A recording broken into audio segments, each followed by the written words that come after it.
اے لوگو تم سب کے سب اللہ کے در کے فقیر ہو، محتاج ہو، اور اللہ وہ ذات ہے جو غنی بھی ہے اور حمید بھی۔ غنی کا مطلب بے پرواہ، جسے کسی کی ضرورت نہ ہو۔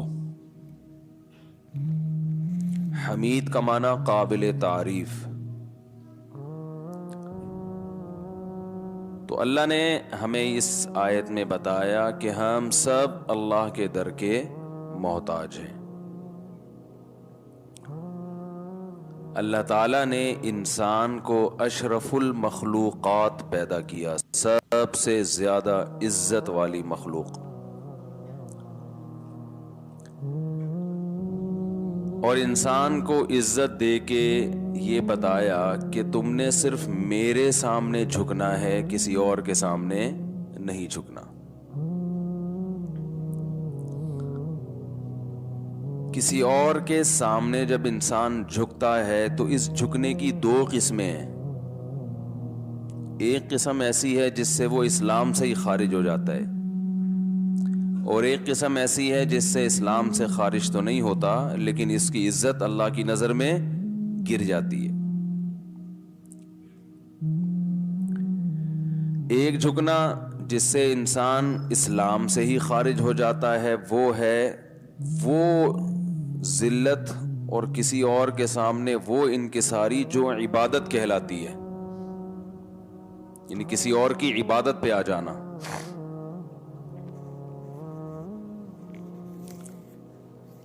عبادت کسے کہتے ہیں؟ کسی کے سامنے کسی کی ایسی تعظیم کرنا کہ آپ کا یہ نظریہ ہو کہ جس کی میں تعظیم کر رہا ہوں لہو سلطۃ غیبیۃ، اس کو ایک غیبی قدرت حاصل ہے، جس قدرت کے ذریعے یقدر بہا علی النفع والضرر بغیر السبب، کہ وہ بغیر کسی سبب کے میری مدد کر سکتا ہے، مجھے نفع پہنچا سکتا ہے یا مجھے نقصان پہنچا سکتا ہے۔ جب کسی کے بارے میں آپ کا یہ نظریہ ہوگا کہ یہ مجھے فائدہ پہنچا سکتا ہے اور نفع، اور یہ فائدہ اور نفع کسی لاجک کے تحت نہیں، ویسے ہی جب چاہے پہنچا سکتا ہے، اس جذبے کے ساتھ جب آپ کسی کی تعظیم کریں گے تو یہ تعظیم عبادت کہلائے گی، یہ اللہ کے علاوہ کسی اور کے لیے جائز نہیں ہے۔ سمجھ رہے کہ نہیں سمجھ رہے بھائی؟ یہ جو ہمیں کہا جاتا ہے کہ غیر اللہ کی عبادت شرک ہے، تو یہاں عبادت کا مطلب سمجھیں۔ عربی میں عبادت جو ہے نا، جو قرآن میں حدیث میں عربی میں عبادت مختلف معنوں میں یہ لفظ استعمال ہوتا ہے۔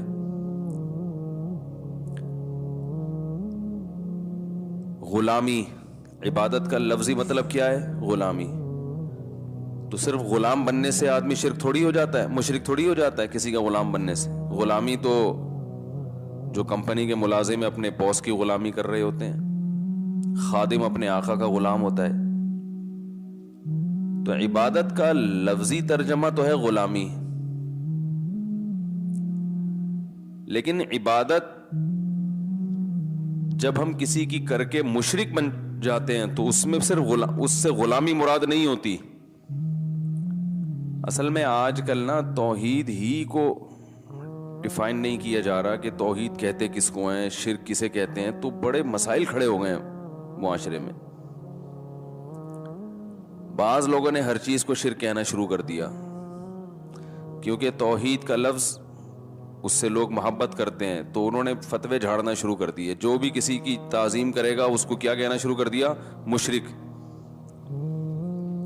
اور بعض لوگوں نے اتنی تعظیم شروع کر دی کہ مشرک بھی ہو گئے، مگر ان کا وضو بی بی تمیزہ کا وضو ہے۔ وہ توحید کی جتنی مرضی دھجیاں اڑا دیں ان کی توحید ٹوٹتی نہیں ہے۔ بی بی تمیزہ کا وضو سنا ہے؟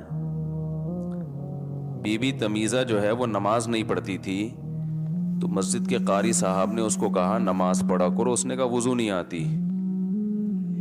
تو انہوں نے کہا چلو وضو کا طریقہ میں تمہیں سکھا دیتا ہوں. تو بی بی تمیزہ کو مکمل وضو کرایا انہوں نے کہ ایسے کرتے ہیں. مکمل وضو کرا کے سفر پہ چلے گئے. 8-10 سال کے بعد قاری صاحب واپس آئے. بی بی تمیزہ سے پوچھا نماز پڑھ رہی ہو؟ کہا الحمدللہ 10 سال میں ایک نماز بھی قضا نہیں کی. بھائی وضو بھی کرتی ہو؟ وہ تو آپ کرا کے چلے گئے تھے. تو یہ 10 سال سے بی بی تمیزہ کے 6 بچے ہوئے, اس میں بھی وضو نہیں ٹوٹا ان کا. تو یہ بڑا پاورفل وضو ہے یا نہیں ہے؟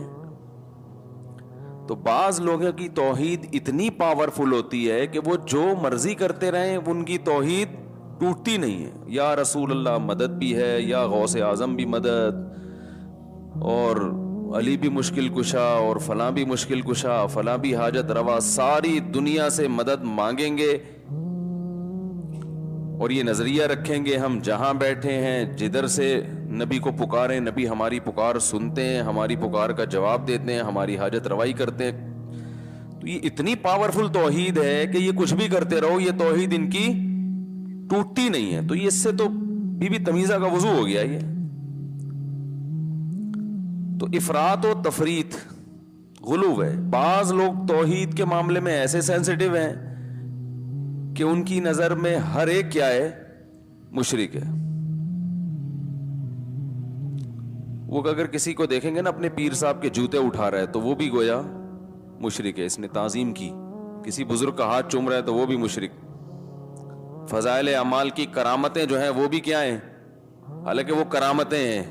کرامت تو توحید کی علامت ہوتی ہے کہ اللہ اپنے بندوں کے ہاتھوں یہ بھی کر سکتا ہے.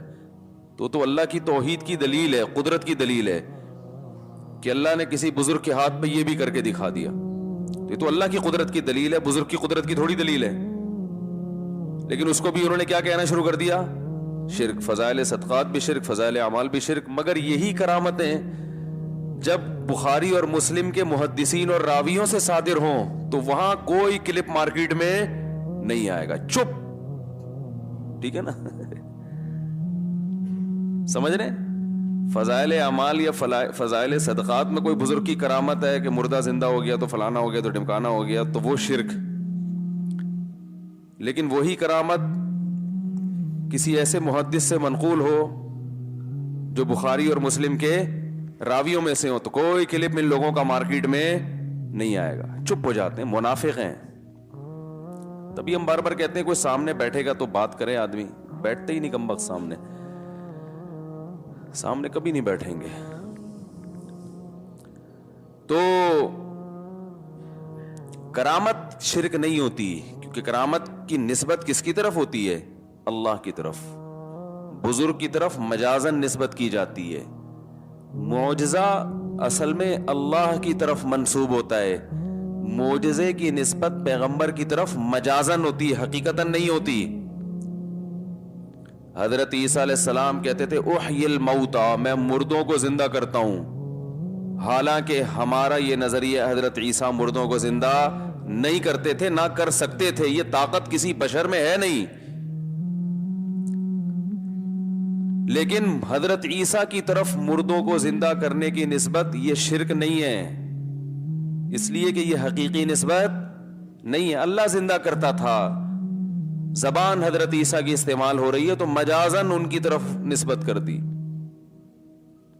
تو بعض لوگوں کو شرک کے فتوے لگانے میں ماسٹر, اور بعض ایسے ہیں کہ ان کی توحید بی بی تمیزہ کے وضو کی طرح, وہ ٹوٹنے کا نام لے گی نہیں.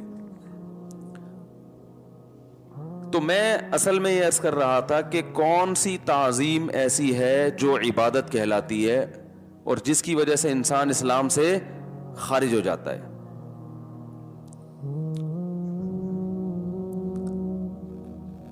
تو کہتے ہیں کسی کے سامنے ایسی تواضع, ایسی انکساری اور ایسی ذلت,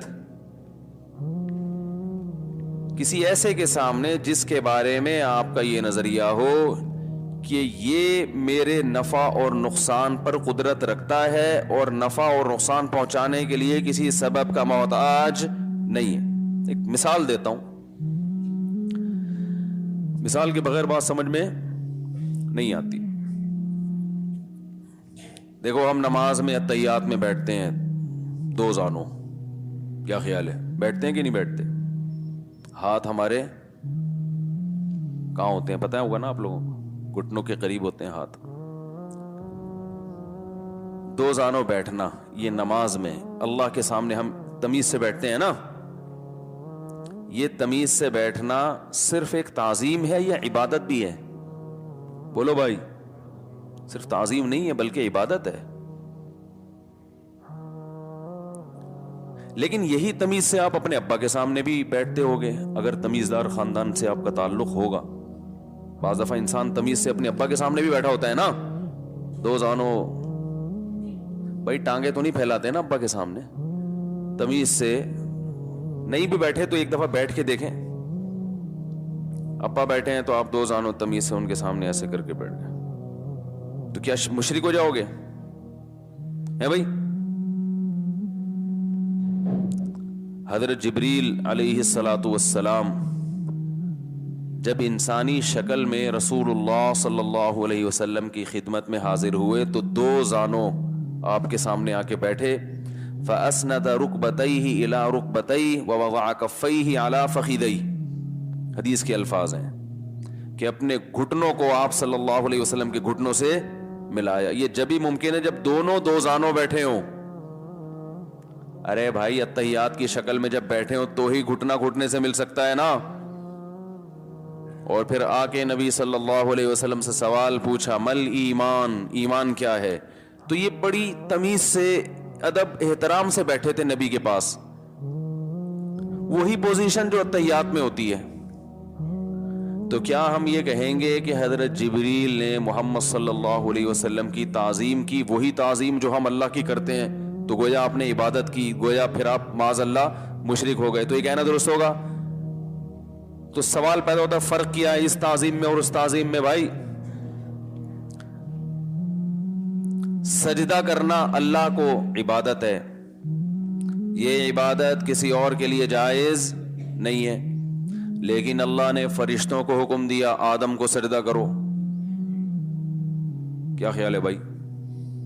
تو سوال یہ پیدا ہوتا ہے کہ اے اللہ تو نے تو اپنے سوا کسی کی عبادت کو حلال کبھی بھی نہیں کیا, تو فرشتوں کو کیوں کہہ رہا ہے کہ آدم کی عبادت کریں؟ یہ تو شرک ہے. اللہ شرک کی اجازت دے سکتا ہے بھائی؟ تو فرق کیا ہے اس سجدے میں اور اس سجدے میں جو ہم کرتے ہیں؟ فرق یہ ہے کہ جب آپ ابا کے سامنے دو زانوں تمیز سے بیٹھتے ہیں تو ابا کی تعظیم ہے, ادب ہے, احترام ہے, لیکن دل میں یہ جذبہ نہیں ہے کہ یہ تعظیم میں اس لیے کر رہا ہوں کہ یہ جو سامنے والا اتنا قابل تعظیم ہے کہ میں اس کا ایسا غلام ہوں کہ یہ میری ذات پہ جو چاہے تصرف کر سکتا ہے, یہ جب چاہے مجھے فائدہ پہنچا سکتا ہے, جب چاہے مجھے نقصان پہنچا سکتا ہے. یہ فائدہ پہنچائے گا بھی تو سبب کے تحت. بھائی تھانے دار کے سامنے آپ دو زانوں بیٹھتے ہیں اس لیے کہ فائدہ پہنچا سکتا ہے, نقصان بھی پہنچا سکتا ہے, لیکن ایک دائرہ کار ہے, اس دائرے سے آگے نہیں جائے گا. تعلقات استعمال کرے گا, یہ سبب ہے. بندوق کا استعمال کرے گا, یہ سبب ہے. آپ اگر اس سے بڑا تعلق لے آئے, بلکہ وہ آپ اس کے سامنے دو زانوں بیٹھے تھے, ہے بھائی علاقے کا کوئی ایس ایچ او صاحب تھے, تو اس کو اس پہ بھی غصہ آئے کہ سجدہ کیوں نہیں کر رہے, اور اس نے اپنا کارڈ نکال کے دیا میں ایس ایچ او. آپ نے کارڈ نکالا کہ میں ڈی ایس پی ہوں. جیسے وہ ایک آدمی کو کسی نے چاقو دکھایا, بولا تیری جیب میں جو کچھ ہے نکال دے. اس نے بندوق نکالی, اس نے بولا اب تیری جیب میں جو کچھ ہے تو نکال دے. تو اب بجائے آپ اس کی تعظیم کریں وہ آپ کی تعظیم شروع کر دے گا. تو عام نارملی ہم جب کسی کی کو عزت دیتے ہیں, رسپیکٹ دیتے ہیں, تو یہ مقصد نہیں ہوتا کہ یہ ہمارے نفع اور نقصان پر قدرت رکھتا ہے.